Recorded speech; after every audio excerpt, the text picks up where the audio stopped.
Hi guys, it's Stefan McMillan. And Justin, don't come for me if I didn't send for you, Watson.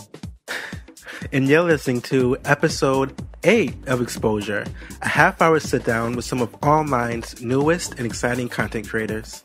And tonight our guest is Jay. And let's start the show.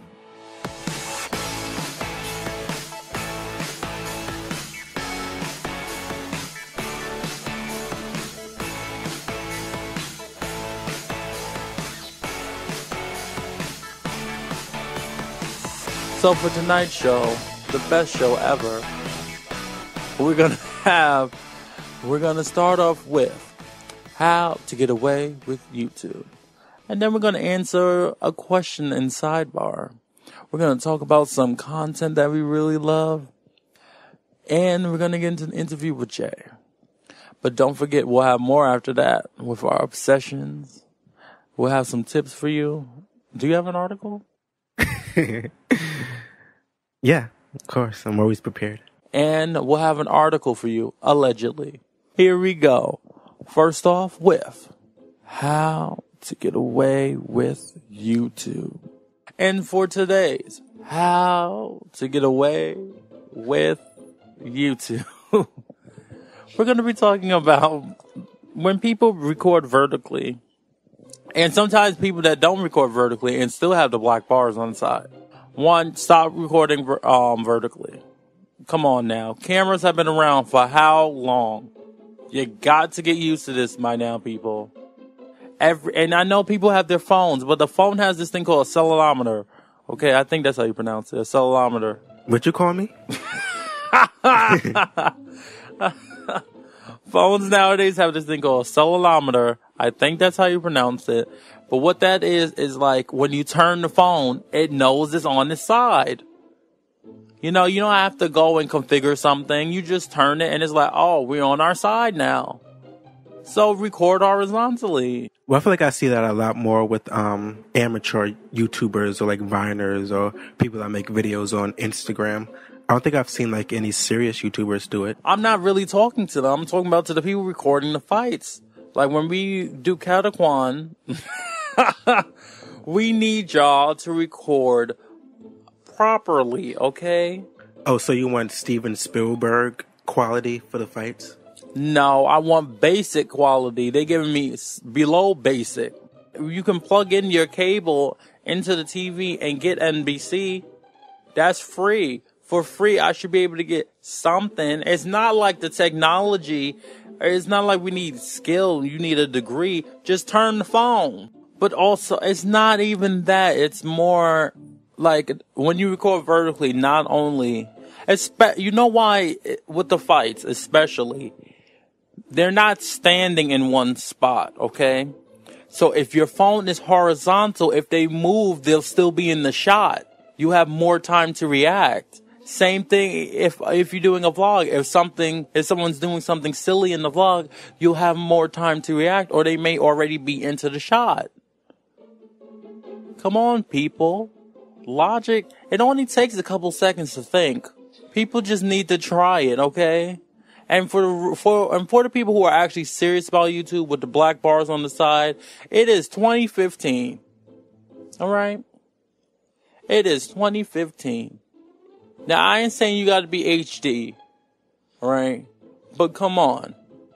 Widescreen. Like, do they even make TVs that are not widescreen anymore? Like, all TVs are widescreen now. Well, I will say this, because I know that you're not really a big fan of Apple. Who? What?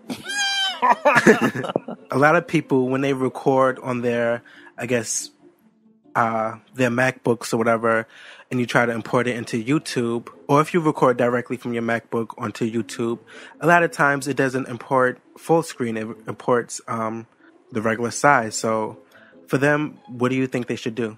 Render in 4:6. If you don't have fast internet and you're not, what do you mean? Are they uploading it directly, or are you saying they import it into the software and then it's like it changes it?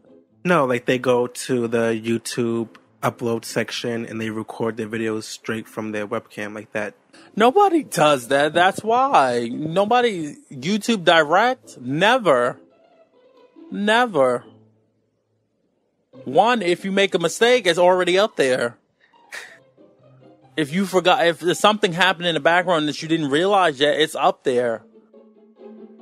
Okay, I'll say this. Like you said, it doesn't have to be HD, but not every like webcam or whatever you have is in widescreen. So you render in 460p widescreen. Then it's going to look stretched out and stupid. It would only look stretched out if it's horizontal. I mean, if it's vertical. Oh, yeah, that's true. And that was How to Get Away with YouTube. And we'll be right back with the interview with Jay. After these messages, we'll be right back. Hi ho, folks. This is Turwinkle of the Adventures of Turwinkle, the gnome mage at youtube.com/PalmerBomber1, and you're listening to Exposure.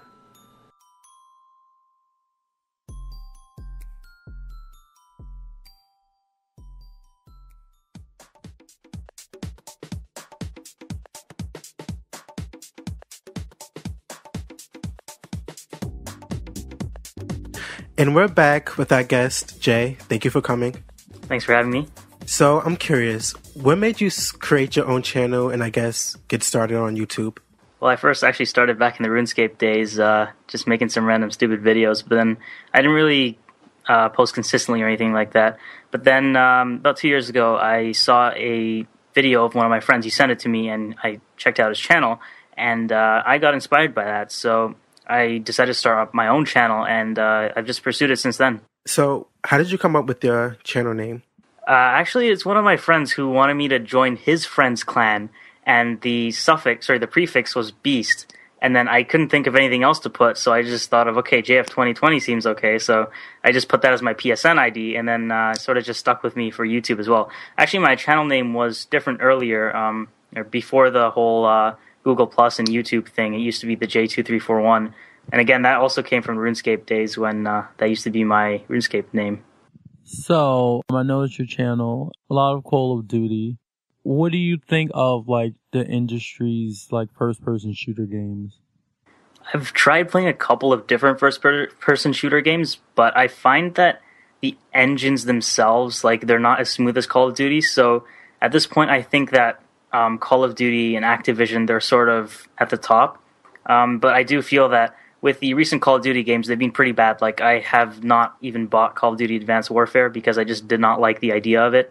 And I bought Call of Duty Ghosts, but I might have like a couple of hours played on it. So I think that like the idea of a first-person shooter is amazing. And I think that as soon as other companies like EA and Battlefield, like as soon as they improve their engine and everything, that Call of Duty and Activision are pretty much going to be gone soon. So Call of Duty is like a really large like community of YouTube. Do you find it hard to make types of videos that, I mean, there are a lot of people that make videos already, but even in the niche, there's a lot of people. So do you find it difficult to make videos? Well, I guess I don't really find it difficult to make the videos themselves, but to get them noticed, that is definitely a challenge. So I've tried to recently diversify my channel into a couple of different games, mainly just GTA and Call of Duty, because what I used to do before was only Call of Duty, and I found that there was a very, very limited number of people who were coming in watching my videos. And so in order to try and satisfy more people, I tried posting to different games. So if people are only posting Call of Duty, there are a lot of just main YouTubers who post only Call of Duty, and so most people will just go to them. And because of the sheer amount of people who are posting Call of Duty, it's pretty unlikely that someone is just going to, stumble across your channel like they might have in the old days. What would you say is essential for starting a YouTube channel? For starting, I would say it's really necessary to want to do it. like a lot of people you'll see on their videos, they have like how to grow a gaming channel. I do that on my channel as well, but you'll see that most people, they start off by saying that the number one most important thing is to have good video and audio quality in the beginning. And well, yeah, I guess it is true. I don't think that it's important to have like the best video and audio quality. If your content is good, if what you're like talking about in your commentaries is good, then I don't think that the quality, like the physical quality of your videos are that important. Just be passionate about whatever videos you make. Just have fun doing it, and I think that's the most important thing. I noticed that you started a series on your channel. I guess it's kind of helping or giving advice, how to, and grow your channel. And I had a question about, do you have any tricks and tips for YouTubers? Like something that's not commonly known? In terms of stuff that's not commonly known, I think that a lot of people, they notice these things in bigger YouTubers' videos. They just, when it comes to making their own videos, they may not implement them. For example, let's say when you make a video, you know how after the intro you have like a nice transition, maybe not like anything fancy, just a nice fade in. People notice that subconsciously, but they tend not to implement it a lot of the time. And so you have this like rough transition from like one clip to another. It's just small things like that. I feel like it's really the small things combined together that make a really good video.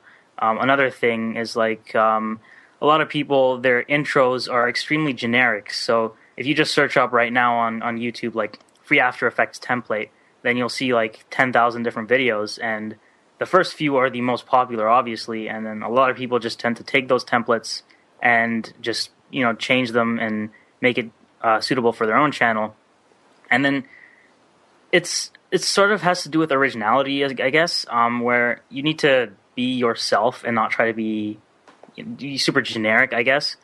Another thing, like thumbnails, a lot of people I see, and like a lot of newer channels, they don't put any thumbnails on there, so there's no way of knowing, like, people, they don't spend that much time reading titles anymore. I know when I'm looking up videos on my like my subscriptions tab, I don't read all the titles. I'll just look for a thumbnail, because I know I've started to recognize like certain YouTubers have certain types of thumbnails, like FaZe Jev, or his thumbnails always have a picture of his face and then whatever else the video is about. So a lot of people don't seem to pay attention or enough attention to these small details, which I think are more important than the bigger picture. Well, you just mentioned you had GTA on, and I'm always curious about people that make gaming videos. How much time do you actually spend playing games in your free time versus online for your channel? When it comes to me, I'm like one of those really studious people who will put schoolwork before most things in general. So the amount of free time that I get is very limited, and the program that I'm in is extremely, extremely demanding. So it's pretty rare that I get free time, but whenever I do have free time, I'll try to divide it up as best I can, and a large part of that does go towards gaming. Like now my school year is coming to an end in like a month and a half or something like that. So after that, when I actually have some free time, I'll definitely be gaming a lot.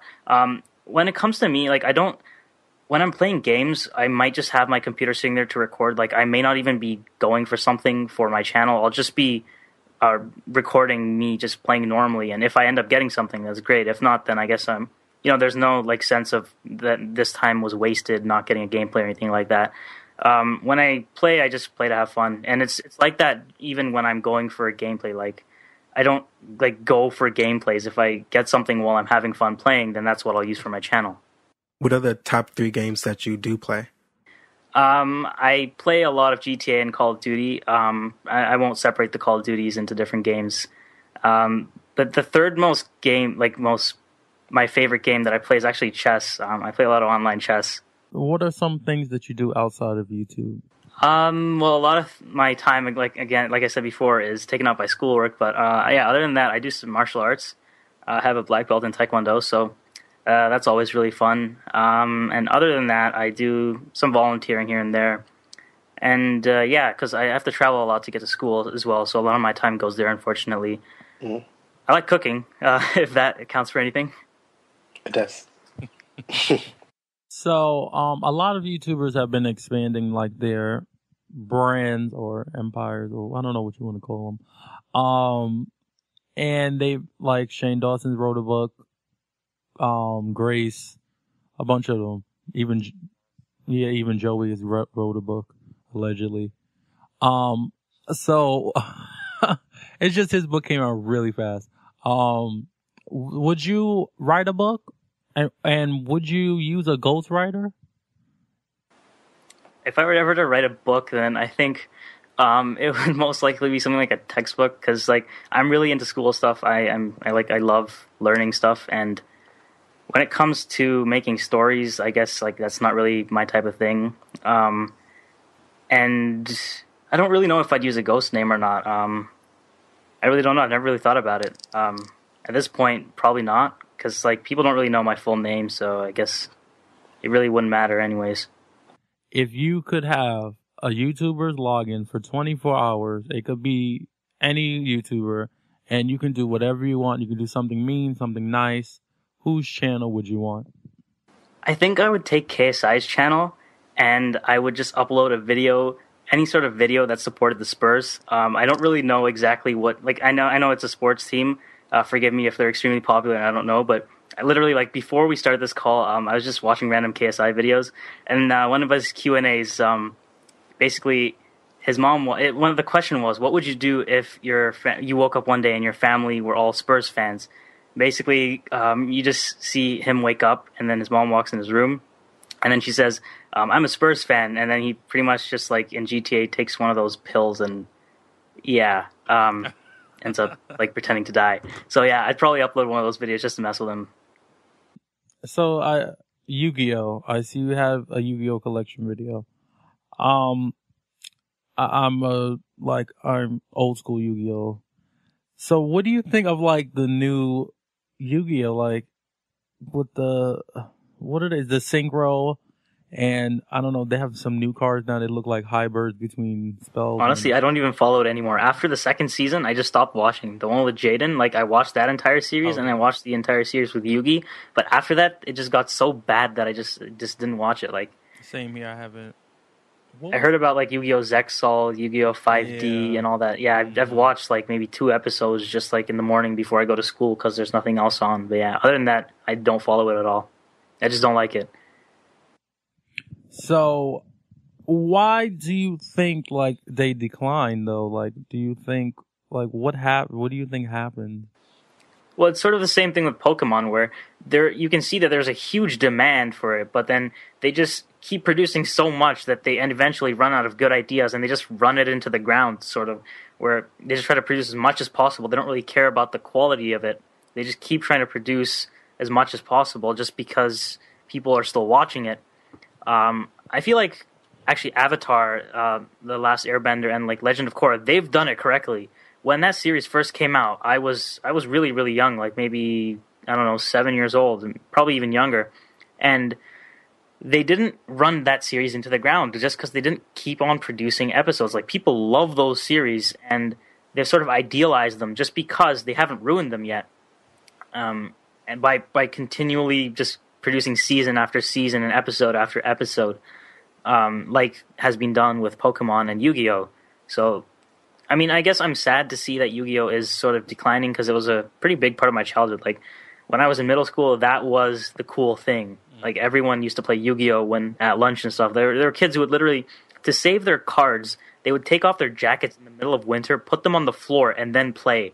Like, I wasn't that crazy about it, but there were definitely people who were that crazy. So it is kind of sad to see that's declining. But, like, all in all, I guess now that's declining, I just sort of moved on from it.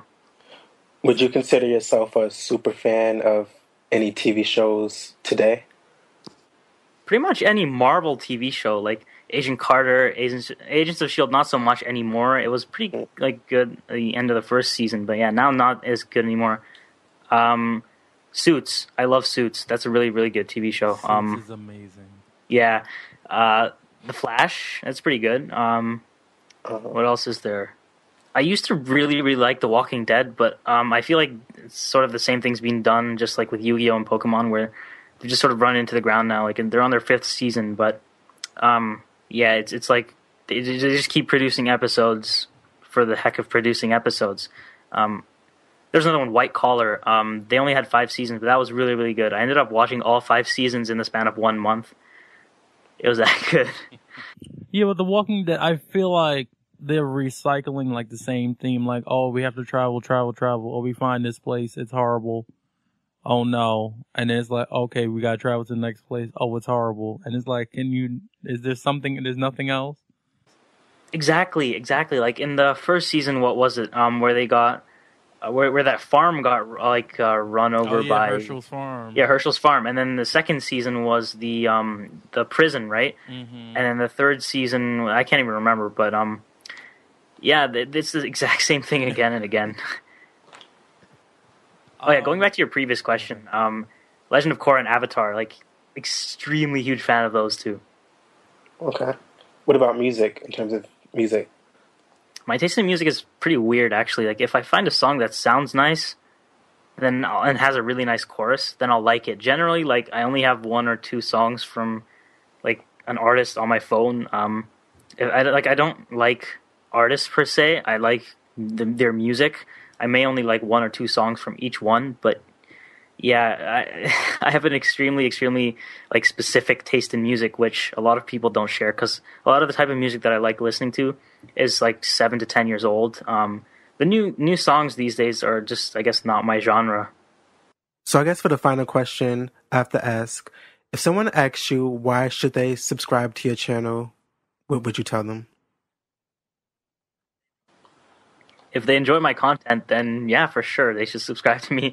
Other than that, like, I don't know, like, if you enjoy my content, then that's like, when I go to subscribe to somebody else, like, that's the only thing I see. Do I enjoy their content? Do I enjoy their personality?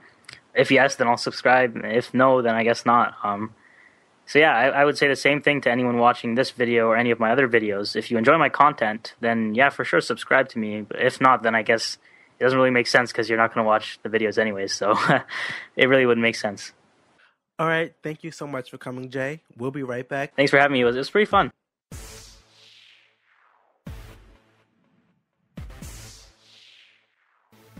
Hey guys, it's Stefan. Hope you're enjoying the episode so far.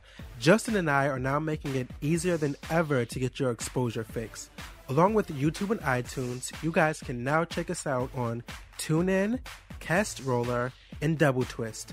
Just search Exposure with Stefan McMillan and Justin Watson. And now, back to the show. Hi, I'm Thorne from www.youtube.com/THRNEM8, and you're listening to Exposure.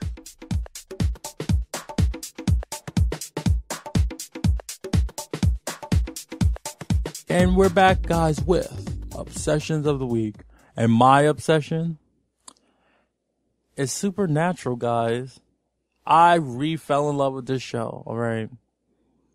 I remember I binge watched. I used to watch it way back in the day, but then I stopped watching it for a while. And then I binge watched from season 1 to season 10. And then I started to become a weekly watcher again, which sucks. You ever binge watch something and then become the weekly watcher? Oh, it sucks being the weekly watcher. Oh, yeah. I did that with Shameless. I did that with Shameless, too. Oh, my gosh. Oh, it's like getting demoted. It's like, oh, I can do whatever I want. I can pause. I can do whatever I want. I can watch 10 episodes. I can watch 4. I can watch 100. And then you get to the end, you're like, oh, I gotta wait till next week. But anyway, this show, it has its ups and downs. Season 1 through 5, solid. No matter what Steven, aka Stefan, says. But, you know, it had its dips and stuff. But it's an amazing show. Amazing. Go watch it, people. It's been on for so long. Go watch it. I'll give it another try. Okay, I'll give Brittany another try. Cool. Nah. My obsession of the past few weeks, actually, but I haven't talked about it, is Ross Matthews' podcast called Straight Talk with Ross. I love this show so much. It's long, but like if you're like working on an essay or doing a project, just put it on and like time flies by. He's so funny. The show is so entertaining. I don't know, because I wasn't really a big fan of him on Chelsea lately, which is where he's, I guess, most known for, and he had his own talk show on E. But I don't know. I just like how everybody works together, the entire cast of the show. They all seem like friends. It's really entertaining. I like it. That's my session. I do like Ross. I never watched him on it. I never knew him before. I seen him on listened to him on Shane Dawson's podcast, and he said he had a podcast. I'm like, okay, I'll check it out. Yeah, that's how I found it. And then I was like, oh, this guy's amazing. Wait, so that's the first time you've ever heard of Ross Matthew? Yes. Okay, interesting. Because I've seen him on Chelsea lately the most, and apparently he was on NBC or something, and he wrote a book too.